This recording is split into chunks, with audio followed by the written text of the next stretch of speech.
예전에는 초록불만 들어오면 맞는다 생각했는데 같은 초록불에서 플러스 마이너스 어디까지 허용이 되는지 혼자 할 때는 그렇다 쳐도 오케스트라 연주 시에는 평균율로 연주를 해야 하는지 1초 1초마다 음정도 달라질 수가 있다라는 거예요. 너무 스트레스 받지 마시고요. 지점을 찾는 게 먼저다. 굉장히 중요한 질문입니다. 나랑 바이올린 배울래? 뿅! 오늘도 여러분이 바이올린을 사랑하실 수 있도록 노력하고 있는 바이올리니스트 박지입니다. 구독, 좋아요, 알림 설정 하고 넘어갈게요.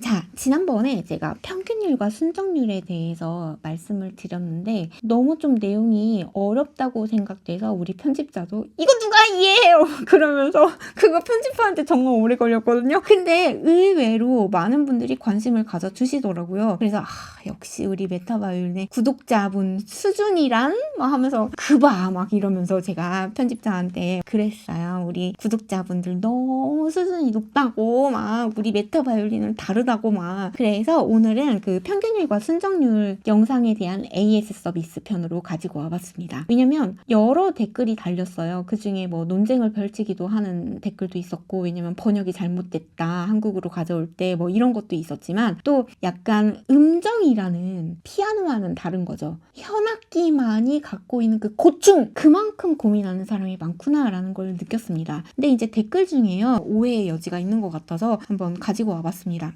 4개, 5개의 질문을 가지고 왔는데요. 너무나 저랑 부딪힌 문제였네요. 저는 40대 중반에 처음 바이올린을 시작해서 진도 위주로 나가다가 갑자기 선생님 바뀌고 정확한 음으로 튜닝부터 곡에 이르기까지 너무 힘든 시간을 보내고 있는데요. 그동안 나 뭐 했지? 하는 자괴감도 들고, 피아노를 전공했음에도 피아노 소리와 바이올린 소리에서의 공통점을 못 찾겠더라고요. 지금 튜너로 연습하는데 정말 어렵지만 이 시기를 잘 지나가야겠죠? 라고 질문을 주시기도 했고, 그리고 또 이런 질문도 있었어요. 엊그제 2선을 맞추다가 줄이 끊어지면서 엄지손가락에 상처가 났었는데 조심하셔야죠. 마이너스 3 또는 마이너스 5, 이거는 그 튜너 기준이에요. 0이 초록불이 들어온다면 마이너스 3 또는 플러스 3 막 이렇게 미세 조정기로도 잘 안 되고 팩을 돌리다가 0에 딱 맞춰서 하기가 너무 어려운 것 같아요. 저도 튜너만 사용하는데 시간이 많이 걸려서 요즘은 너무 마음이 힘들더라고요. 예전에는 초록불만 들어오면 맞는다 생각했는데 같은 초록불에서 플러스 마이너스 어디까지 허용이 되는지, 최대한 플러스 마이너스 뭐 2에서 3 정도인지 꼭 0에 정확하게 맞춰야 할까요? 이렇게 질문을 주셨습니다.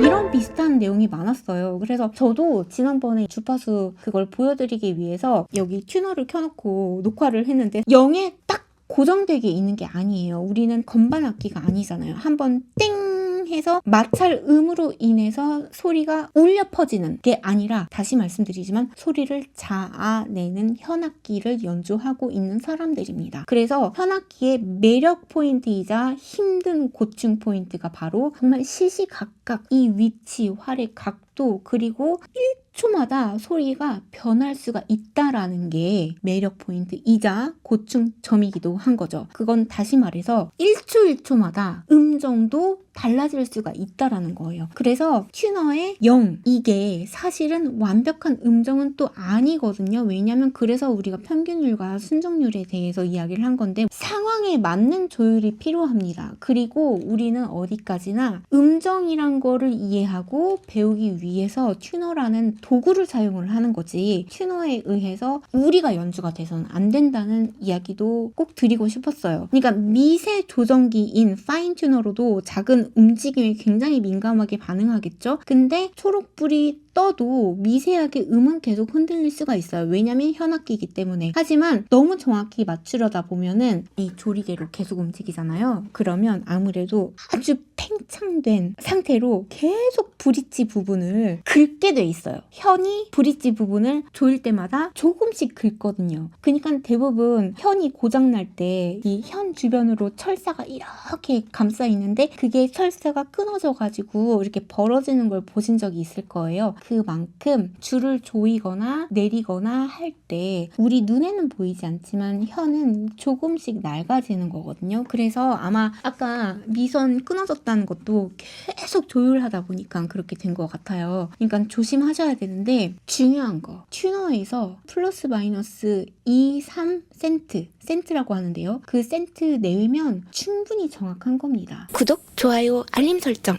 꼭 부탁드려요. 우리에게 룸이 조금 생긴 거죠. 0 아니고요. 플러스 2, 3, 4, 마이너스 2, 3, 4 정도까지. 그럼 한 8센트의 여유가 생기는 거거든요. 그 정도는 충분히 왔다 갔다 할 수 있는 거다. 그리고 순정률과 평균률이라는 거에 대해서 이야기를 했던 이유 중에 하나는 지금 내가 음정도 제대로 못 내고 있는데 무슨 평균률, 순정률이냐. 그게 아니라 음정, 화음이라는 것도 하나의 표현의 여지가 될 수 있다. 이거를 알고 듣느냐 모르고 듣느냐에 따라서 내가 그 음악을 감상하는데 느껴지는 감동 또한 달라진다 라는 것을 이야기를 하고 싶었습니다. 그리고 음정이란 건 특히 현악기에 있어서는 귀의 의존도가 높다. 근데 그 귀가 아직 정확한 음정을 파악을 못했다면 코치의 역할로 튜너를 활용하자는 거였지 무조건 0에 맞춰야 된다. 이거는 아니라는 거예요. 그래서 좀 거기에선 자유함을 얻으셨으면 좋겠습니다. 그래서 꼭 이렇게 고민하시는 분들께는 지금 충분히 정확도를 위해서 열심히 연습하고 계신 거다 라는 말씀과 함께 너무 스트레스 받지 마시고요. 살짝 음이 안 맞더라도 지금은 가장 울림이 좋은 지점을 찾는 게 먼저다 라고 생각을 하시면 좋을 것 같아요. 물론 그보다 더 바이올린에 흥미를 잃으면 안 된다는 게 선제 조건이고요. 그래서 너무 고민하지 마시라. 그리고 만약에 튜너가 그렇게 미쳐버리게 한다면 치워버려요. 그리고 줄 맞출 때만 쓰고 일단은 치웠다가 이게 맞나 틀리나 또 궁금해질 거란 말이에요. 그때 살짝 곁눈질로 보세요. 그러다 보면 또다시 연습을 튜너와 함께 정확한 음정을 위해서 탐구를 하는 여정이 시작이 될 거고 그랬다가 또 돌아버리겠어. 그럼 또 치워요. 그렇게 하시면 좋을 것 같아요. 바이올린과 사랑에 빠지는 시간 메타 바이올린. 그리고 또 이런 질문이 많았어요. 오케스트라에서는 연주자마다 음정을 내는 기준이 다르면 안 되니 평균율로 연주하는 게 맞을까요? 그리고 평소에 튜닝을 순정률로 하시는지 평균율로 하시는지도 궁금합니다. 저도 듣고 튜닝을 하면 D, G가 낮고 E는 높게 나오더라고요. 그럼 다시 D선과 G선을 살짝 튜너에 맞게 올리는데 이게 맞는지 궁금해요. 또 이런 거. 현악기 전공자로서 항상 음정을 어디에 맞춰야 하는지 고민이 큰 산처럼 느껴졌는데 선생님 영상에 평균, 순정률의 구분뿐만 아니라 목적에 따라서 정해진다는 결론이 저의 고민에 많은 답이 된 것 같습니다. 감사해요. 아마도 많은 연주자들이 연습하고 연구해야 할 이 음정은 저도 처음에 무조건 피아노에만 맞춰오다가 혼자 연습할 때면 또 순정률이 맞게 들려서 헷갈렸었는데 저는 현악기인 만큼 비율, 그러니까 음과 음 사이를 듣고 더 나아가 프레이즈 안에 조성을 들으면서 마이너냐 메이저냐 이런 거요. 조성을 들으면 결국 순정률로 했을 때 헤르츠에 연연하지 않고 곡의 깊이가 깊어지더라고요. 오, 아마 많은 분들이 공감하고 선생님의 답변에 도움을 얻었을 겁니다. 라고 질문을 주시면서 혼자 할 때는 그렇다 쳐도 오케스트라 연주 시에는 평균율로 연주를 해야 하는지 궁금합니다. 그리고 바이올린 튜닝 시에는 A를 맞추고 다른 줄을 맞출 때 평균율인지 순정률에 맞춰야 하는지도 궁금합니다. 뭐 이런 질문들이 좀 있었어요. 그러니까 합주할 때 기준을 어디에 둘 것이냐. 이건 굉장히 중요한 질문입니다.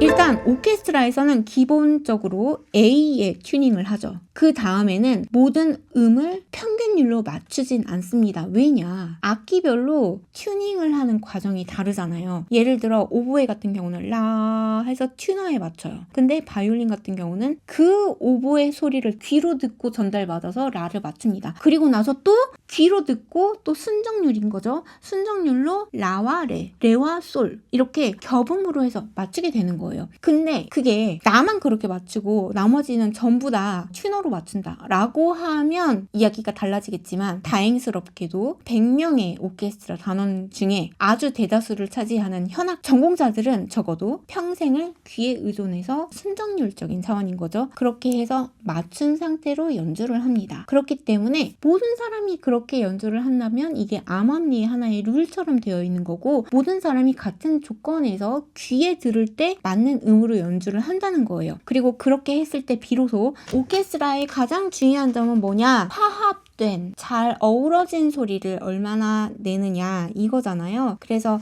음정이 거기에서 큰 역할을 합니다. 음정이 정확하게 맞았을 때 공명음, 오버톤이 생겨서 훨씬 웅장하고 깊이 있는 풍부한 소리를 내게 되는 거거든요. 악기 하나하나만 그렇다는 게 아니라 전체 악기가 모였을 때도. 근데 그렇게 하기 위해서는 순정률 개념으로 정말 체감상 잘 어우러지는 소리, 체감상이라는 건 순정률인 거죠. 그래서 내 귀로 들었을 때, 사람의 귀가 인지했을 때 정확하게 어우러졌다, 이꼴은 순정률적으로 화음이 잘 맞았다, 이런 개념이 되는 거겠죠. 그래서 오케스트라 연주라고 놓고 본다면 화음의 배치 또는 뭐 조성, 악기 편성 이런 거에 따라서 순정률을 적용해야 되는 경우가 조금 더 많은 것 같아요. 하지만 예를 들어 관악기, 피아노와 함께하는 듀엣 아니면 어떤 특정 뭐 옥텟 만약에 이런 거라고 한다면 그들은 평균율이니까 조금 어느 정도 절충해야 되는 부분들이 있습니다. 하지만 대부분 우리가 음이라는 게 계속 지나가잖아요. 그렇기 때문에 굳이 그렇게까지 생각 안 해도 내가 귀에서 맞는 음을 연주를 한다면 나는 도 연주하고 있는데 피아노는 미만 연주하는 경우는 없잖아요. 그렇기 때문에 어느 정도 주파수, 뭐 귀로 들어서 파악하는 화음 이런 게 마스터한 단계라면 그 다음에는 본인이 제대로 내면서 다른 사람의 음악을 들으면서 연주를 하면 이건 자연스럽게 해결되는 부분인 것 같아요. 내가 지금 평균율로 맞추고 있나? 순정률로 맞추고 있나? 이게 아니라. 그렇잖아요. 우리 체감 온도라는 게 왜 있는데요. 내가 느낄 때 지금 여기가 추운데 몇 도인지 모르지만 어쨌든 저는 추워요. 그러면 어떻게 해야 되죠? 뭐 난로를 틀든지 해가지고 올리겠죠? 그럼 따뜻해져요. 몇 도인지 몰라요. 근데 나는 따뜻했으니까 됐어요. 이런 거라고 생각하면 조금 편할까요? 그래서 내가 순정률에 맞추고 있다, 평균률에 맞추고 있다, 이걸 모르더라도 연주할 때 소리 좋아요, 맞아요, 그럼 맞는 거예요. 그리고 배우는 단계에서 맞고 틀리고의 개념이 아직 정확하게 성립이 안 돼 있는 상태에서는 튜너의 도움을 받아라, 이런 개념인 거예요.